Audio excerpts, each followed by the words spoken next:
Sampai kapan pandemi ini berakhir? Ada yang mengatakan bulan Juni Indonesia sudah mengalami penurunan kurva penderita COVID-19. Tapi kemudian data ini diralat lagi. Katanya sampai September baru turun. Mana yang benar? Kita tidak tahu. Kita saat ini dihadapkan pada ketidakpastian. Tidak pasti kapan corona akan berakhir, tidak pasti kapan kita bisa kembali beraktivitas seperti sedia kala. Dan sebagian orang merasa tidak pasti apakah setelah virus berakhir, mereka masih bisa mendapatkan pekerjaan dan penghasilan seperti dahulu kala. Banyak ketidakpastian yang harus kita hadapi. Di satu sisi, coronavirus juga telah merubah banyak hal di kehidupan kita tanpa kita sadari. Coronavirus tidak hanya berdampak pada kesehatan, tapi juga berdampak pada sektor ekonomi dan sosial. Jika kita tak mampu beradaptasi dengan perubahan ini, maka kita akan termasuk ke dalam golongan orang yang merugi dan tertinggal. Kebiasaan-kebiasaan baru ini akan dikenal dengan istilah new normal. Jika kamu ingin tetap bisa bertahan dan selamat dari pandemi ini, sebaiknya persiapkan dirimu untuk beradaptasi dan menjalankan new normal ini. Apa saja yang termasuk dalam prediksi new normal?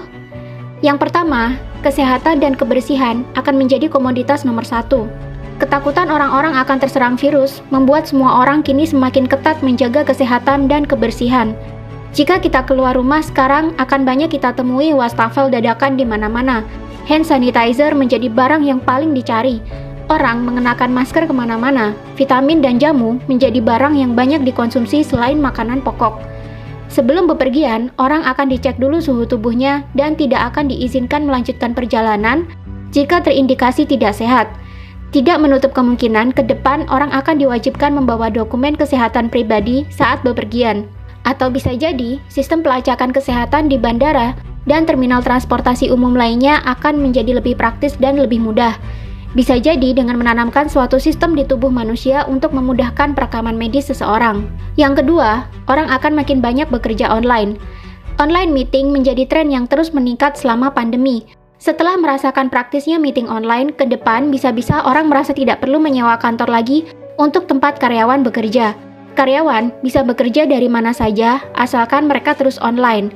Mereka bisa bekerja dari rumah, dari hotel, dari kampung halaman, dari tepi sawah, di pinggir sungai berpemandangan indah, dan masih banyak lagi. Asalkan ada jaringan internet kencang, maka kerja online tidak perlu jadi masalah. Yang ketiga, persewaan kantor akan menurun. Karena karyawan sekarang bisa bekerja dari mana saja, tentunya akan berimbas pada persewaan kantor. Harga sewa kantor yang mahal tentunya menjadi beban bagi pengusaha. Dengan terbiasanya bekerja online, pengusaha bisa mengurangi biaya sewa kantor tanpa mengurangi produktivitas perusahaan. Jika dulu harus menyewa satu ruko untuk sebuah perusahaan, kini pengusaha bisa mengurangi biaya dengan menyewa sebagian kecil bagian dari ruko. Kedepan diprediksi akan semakin menjamur bisnis-bisnis persewaan kantor gabungan, di mana dalam satu ruko atau gedung terdapat beberapa kantor kecil-kecil yang disewakan dengan harga murah. Keempat, akan banyak orang yang di-PHK, dikurangi gajinya, namun di sisi lain, orang bisa meningkatkan penghasilan karena jadi punya waktu untuk menerima job lain. Dengan terbiasanya orang bekerja online, pengusaha pasti akan berpikir untuk melakukan efisiensi. Progres kerja disetorkan secara online, dinilai secara online. Dari sini, pengusaha akan mendapatkan gambaran sektor mana saja di perusahaannya yang tidak efektif dan boros. Jika 3 pekerjaan bisa dikerjakan oleh 1 karyawan sekaligus, maka alih-alih mempekerjakan 3 karyawan bersamaan, pengusaha akan memecat 2 karyawan dan memampatkan pekerjaan dalam 1 karyawan saja. Ini juga akan berimbas pada gaji karyawan. Karena bisa bekerja online dari mana saja, pengusaha jadi bisa memangkas gaji untuk efektivitas. Kelihatannya kejam, tapi di sisi lain, karena orang bebas bekerja dari mana saja dengan jam yang tidak terikat, orang jadi bisa menerima job lain juga. Maka tak heran, setelah pandemi kita akan menemui orang yang bisa bekerja di 2-3 perusahaan sekaligus. Orang yang bisa memenangkan situasi seperti ini adalah tipe orang yang lincah, mampu beradaptasi dengan cepat terhadap teknologi, dan pintar mengambil peluang. Orang yang malas dan suka mengeluh akan tertinggal di belakang. Mereka mengumpat pengusaha karena telah memecatnya, tapi mereka juga tidak bisa memperbaiki kehidupannya karena tidak mau beradaptasi. Yang kelima, orang akan berburu properti yang murah namun memiliki pemandangan yang bagus. Karena terbiasa bekerja online, tidak perlu ngantor lagi, orang lama-kelamaan akan meninggalkan kota besar yang penuh dengan kemacetan. Mereka mulai memburu rumah-rumah di pinggiran kota atau bahkan di kota yang lebih kecil dengan harga yang lebih murah namun pemandangannya lebih baik daripada di kota besar. Mereka akan menciptakan ruang yang nyaman untuk bekerja sambil menikmati bersihnya udara dan pemandangan yang indah di luar rumah. Yang keenam, belanja online akan menggeser kebutuhan belanja di mall atau supermarket. Selama pandemi, kita benar-benar dipaksa melakukan apapun dengan serba online. Bahkan beli sayur dan lauk di pasar pun kini sudah bisa dilakukan secara online. Jangan heran, nanti akan muncul semakin banyak toko online dan aplikasi yang menjual beragam kebutuhan manusia. Dan jangan heran jika nanti supermarket dan pasar menjadi tempat mangkalnya kurir dan ojek online. Karena merekalah yang bertugas mengantarkan belanja orang-orang ke rumah. Bisnis online akan sangat menjamur, bahkan pebisnis offline pun akan banyak yang berbondong-bondong memindahkan toko mereka ke dunia online. Pebisnis offline yang tidak mampu mengikuti perubahan ini akan mati secara perlahan-lahan. Yang ketujuh, pariwisata akan mengalami kenaikan drastis, termasuk tren digital nomad. Bosan dikurung berbulan-bulan di rumah membuat sebagian orang berpikir untuk bekerja online lebih keras dan mengumpulkan uang untuk liburan setelah COVID-19 ini berakhir. Jika dulu manusia sering kesal karena sulit liburan akibat jadwal kerja yang padat, akibat pandemi ini mereka jadi bisa bekerja online dari mana saja. Daripada bosan di rumah, akhirnya banyak orang yang menghemat uangnya, bekerja online lebih keras, dan akhirnya pergi dari rumah untuk menghabiskan waktu di hotel-hotel yang nyaman di daerah wisata impian.